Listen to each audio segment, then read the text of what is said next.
নমস্কার, কেমন আছো সবাই? আশা করি রাধা মাধবীর কৃপায় ভালো আছো, সুস্থ আছো। পুজো করা হয়ে গেছে। আজকে তো জানোই বৃহস্পতিবার, তো পুজো সেরে নিয়ে চলে এসেছি তোমাদেরকে আবার দর্শন করাবো বলে। তো চলো তোমাদেরকে নিয়ে যাই ঠাকুর ঘরে। এই ঘরে একটুখানি লাইট পাখাগুলো বন্ধ করে নিলাম আর চলে যাচ্ছি তোমাদেরকে নিয়ে ঠাকুর ঘরে।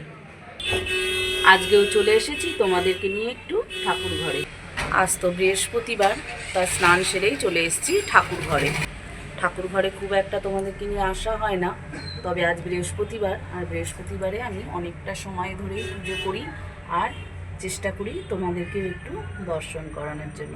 গোপুসোনাকে দেখো, আজকে কদম ফুল পাওয়া গেছে, নিয়ে এসছে গোপুসোনার ঠাম্মি। পুজো করে নিয়েছি, সমস্ত দেবদেবীকে দর্শন করো। পুজো করতে লেগে গেলেও প্রায় অনেকটা সময়। ফুল দিয়ে মালা দিয়ে সাজিয়ে পুজো করতে তো অনেকটাই সময় লাগে, তোমরা তো জানোই। আর বৃহস্পতিবারের পুজো করতে অনেকটাই সময় লাগে।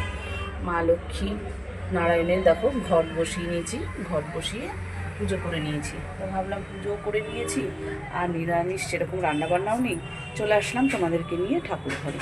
প্রসাদ দর্শন করো। প্রসাদ দর্শনে দুর্ভোগ কাটে, প্রায় দিনই চেষ্টা করি তোমাদেরকে আনার জন্য ঠাকুর ঘরে।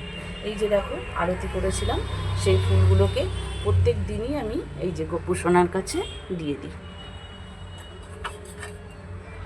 গোপুসোনার কাছে দিয়ে দিলাম। এবার গোপুবাবু বসে রয়েছে ফুলের মধ্যে। দেখো তো আমার গোপুসোনাকে কিরকম লাগছে, সুন্দর না? চলো, পুজো হয়ে গেছে, এবার প্রসাদটাকে নামিয়ে নেব। এইদিকে দেখো তারা আমাকে একটা জবার মালা পরিয়ে দিয়েছি, আর তিরুপতি বালাজিকে পরিয়ে দিয়েছি একটা রজনীগন্ধার চেন। আজকেরও লাইটটা দেখো জ্বলছে না, সুইচটা বারবার বন্ধ করছি, জ্বালাচ্ছি, আবার কোন সময় দেখবো নিজের থেকেই জ্বলে উঠেছে। এখানে রয়েছে গণেশ ঠাকুর, তাকেও একটা রজনীর চেন পরিয়ে দিয়েছি। বাইরেও রয়েছে গণেশ ঠাকুর, তাকেও পরিয়ে দিচ্ছি একটা রজনীগন্ধার মালা। এদিকে দেখো বৃহস্পতিবার বলে দিয়ে দিয়েছি একটু আলপনা। চেষ্টা করি বৃহস্পতিবার করে একটু আলপনা দেওয়ার জন্য। পুজো দিয়ে নিয়েছি, এখনও ঠাকুর ঘরের সামনেটা অগোছালো আছে, সেগুলোকেও এখন যাব গিয়ে পরিষ্কার করব। তুলসী মহারানীকেও একটু দর্শন করে নাও। ব্যাস, এবারে রাখি, দেখি তারপরে কী রান্নাবান্না হবে। চলে আসলাম দুপুরে রান্নায়। পুজো দিয়ে উঠতে বেশ অনেকটা লেট হয়ে গেছে, তো আজকে তো নিরামিষ, ভাবছি কী আর করব। তো আজকে করে নেবো চালে আর ডালে খিচুড়ি। তার জন্য চালও নিয়ে নিলাম, আর দেখো নিয়ে নিলাম ডাল। এর মধ্যে আছে মটর ডাল আর মুগের ডাল, দুটো ডাল একসাথে মিশিয়ে নিলাম। ডালটাকে আর ভাজবো না, এরকম একসাথে ধুয়ে আর নিয়ে নিয়েছি প্রেশার কুকার, একদম চটজলদি হয়ে যাবে। তো চালটার ডালটাকে ধুয়ে নেব, নিয়ে আর প্রেশার কুকারেই দিয়ে দেবো ভাবছি। তো কোনো সবজি নেই, আর কোনো সবজি দেবো না, একটু ডুমো ডুমো করে আলু কেটে দেবো আর একটু আলু ভাজা করে নেব। চাল আর ডাল দেখো একসাথেই সুন্দর করে পরিষ্কার করে ধুয়ে নিয়েছি, আর এই ধোয়ার জলটা এই যে 1 গ্লাস নিয়ে নিয়েছি, এটা ওই মানি প্ল্যান্ট গাছে দেবো। আজ বেশি জল দেবো না, তাই অল্প করে নিলাম, কেন গোপালের স্নান করানোর জলটাও দিয়েছি। আর মানি প্ল্যান্টে তো খুব বেশি জল লাগেও না, তোমরা জানো। তো চাল আর ডালটা ধুয়ে নিয়েছি, আজকে মুগ ডালটা আর ভাজলাম না, কাঁচাই করব।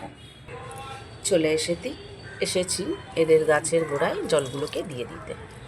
খুব বেশি জল লাগে না, আর কদিন ধরে তো জানো বৃষ্টি হচ্ছে, সেই বৃষ্টিতেই জলের যে ছাটাটা আসে তাতেই হয়ে যায়। তো ওই অল্প অল্প করে সব গাছের গোড়ায় একটু করে দিয়ে দিলাম।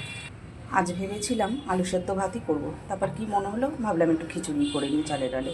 তো আজকে রান্নাটা দেখাচ্ছি না, চালে ডালে খিচুড়ি করব।